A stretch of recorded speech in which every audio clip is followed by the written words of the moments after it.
In this video, we're going to review solving single variable inequalities. This is hypothetically something that's done in 7th grade.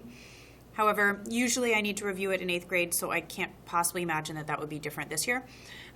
If you do remember this super well, amazing, consider it a nice review. If this feels totally new and like you've never learned this before, don't worry. I'm assuming that you guys don't really remember this very well. So we are going to do a unit on inequalities. The next video is going to be on graphing them. This is just where you have a single variable. So like just an x, not both an x and a y. Now, before we do that, let's make totally sure that we remember our inequality symbols. So if you had, for example, something that looked like this, that would be read as x is less than 3. And that would mean that x cannot be 3. It can be anything below 3. So for example, 2.99 repeating or negative 58 would all be things that would satisfy this inequality. This is stuff we learned in 6th grade. If you had x is greater than or equal to 10, that's how we would say it.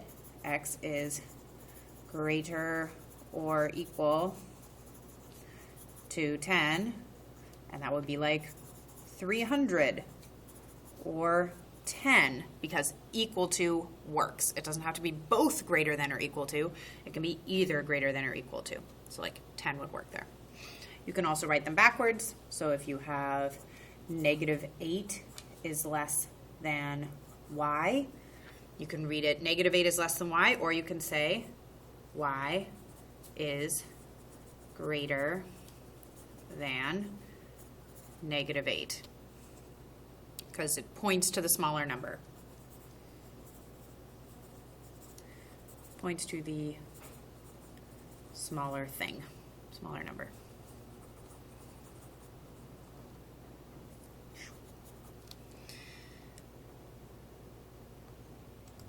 All right, now if we were to solve an equation, so let's say we had 3x is greater than 15, and I asked you to solve. That works the same way that solving an algebraic equation would, so we can just divide by 3, and we get x is greater than 5, and then often I ask you to graph it. So if x is greater than 5, then this is just a number line because it's just a one variable situation. And so perhaps we have 5 right there, maybe 4 was there, and 6 was there. And if x is all the numbers greater than 5, but not including 5, that means it will be an open dot pointing up. This is, once again, stuff we learned in 6th grade. It was a long time ago, okay? So if you have an open dot, that means not equal to. If you have a closed dot, that means or equal to. So like these symbols give you an open dot, these symbols give you a closed dot. And then the arrow points in whichever direction satisfies the inequality. All right, so if you want numbers bigger than 5, then you go up to numbers bigger than 5. So this all seems super dandy, but let's take this example. Negative 3x is greater than 15. I want you to pause. I want you to think. I don't want you to try and solve the way you just did. I want you to actually think, what numbers could you multiply x by that would give you something bigger than 15? Try and come up with like 5 different examples of numbers that if you put them in for x would give you something bigger than 15. What number times negative 3 is bigger than 15?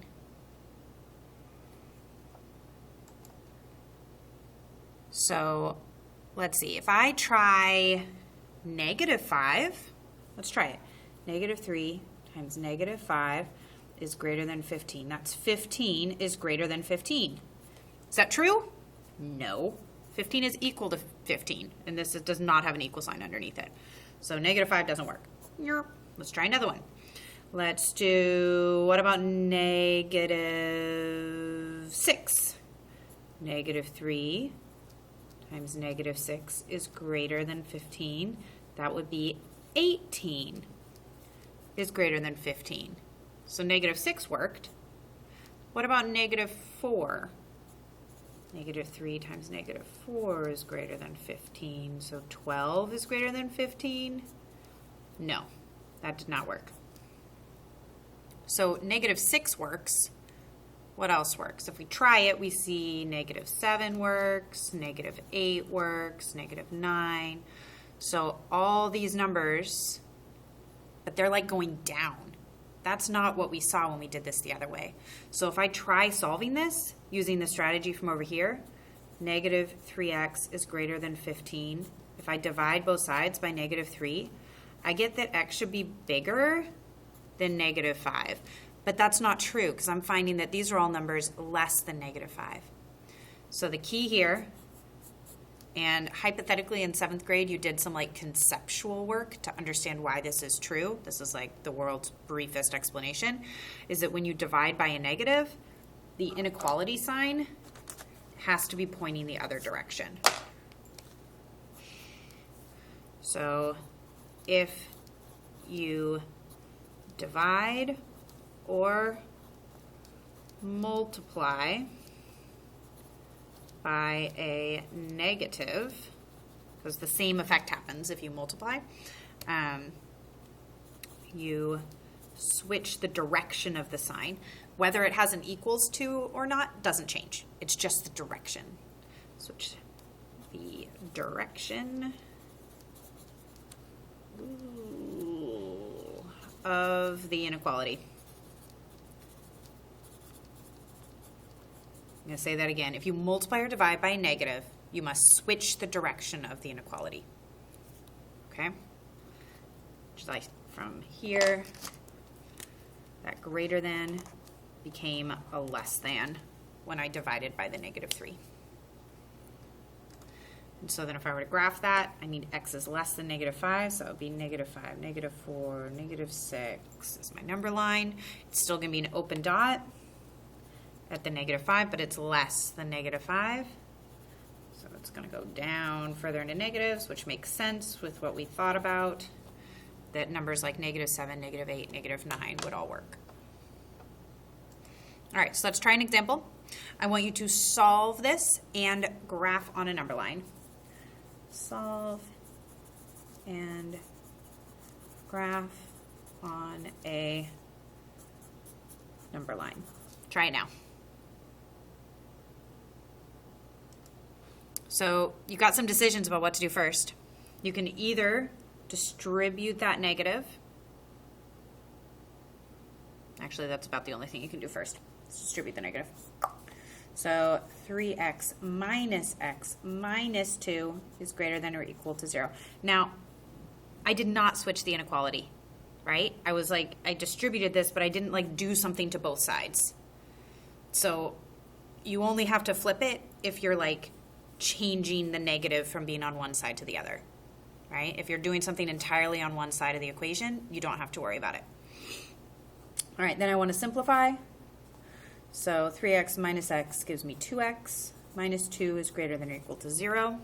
I need to get x alone, so I'm going to add 2 to both sides. 2x is greater than 2. I did not need to flip the inequality because I did not multiply or divide by a negative. And then I'm going to divide by 2. That gives me x is greater than or equal to 1. I did not flip because that 2 that I divided by was not negative. No flipping. No flipping anywhere in this. We are all good. So now I'm going to graph it. I'm going to put 0, 1, 2, 3, 4. And so it's greater than or equal to 1. So I'm going to do a closed dot at the 1, and it's greater than, so it's going up. Notice how my dot is like kind of ridiculously large. I would appreciate if you would do that. It's much easier for me to see when I look at your work if you really exaggerate the dots so I can tell whether it's open or closed. If you do these tiny little dots, it can be hard to tell sometimes. Okay, and then it's always a great idea to check your work. Check. So I just pick any number that should work. So, but don't pick the 1. The 1 doesn't tell you very much. Pick another number that should work and plug it in to the original. So 3, I'm going to pick 4. 3 times 4 minus 4 plus 2 is greater than or equal to 0. So my question here is, does 4 work? Because it should. So that would give me 12 minus 6 is greater than or equal to 0. That is true. Yes. Doesn't mean I guaranteed got it right, but it at least means that I had the inequality facing the right direction, which is the hard thing to figure out. All right, let's do another example. All right, pause, try this one.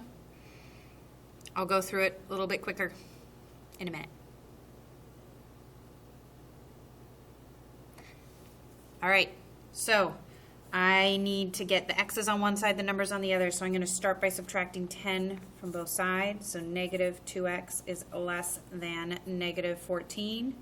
I'm then going to divide by, negative 2. Divide by a negative. This is that situation we were talking about. So this becomes x is greater than 7, because I switch it from being a less than to a greater than because I divided by that negative number. And so that means that when I graph it, I should have that's 7, let's say that's 8, let's say that's 6, so x is greater than 7, so I'm going to do an open dot going up, and perhaps I will check to confirm that 8 actually works by doing 10 minus 2 times 8 is less than, right, I'm back all the way at the original, less than negative 4, so 10 minus 16 is less than negative 4. That's true, because that would be negative 6 is less than negative 4. All right, your practice problem. You're going to solve negative x plus 6 is greater than x plus 2. You're going to solve it. You're going to graph it. And you are either going to describe your graph in great detail, telling me whether it's open, closed, which direction, where the point actually is, as well as what the inequality that you ended up with was. You know, is this x is less than 40? Like, what's your answer? Or just take a picture and insert it into that text box if you can figure out how to do that. Good luck.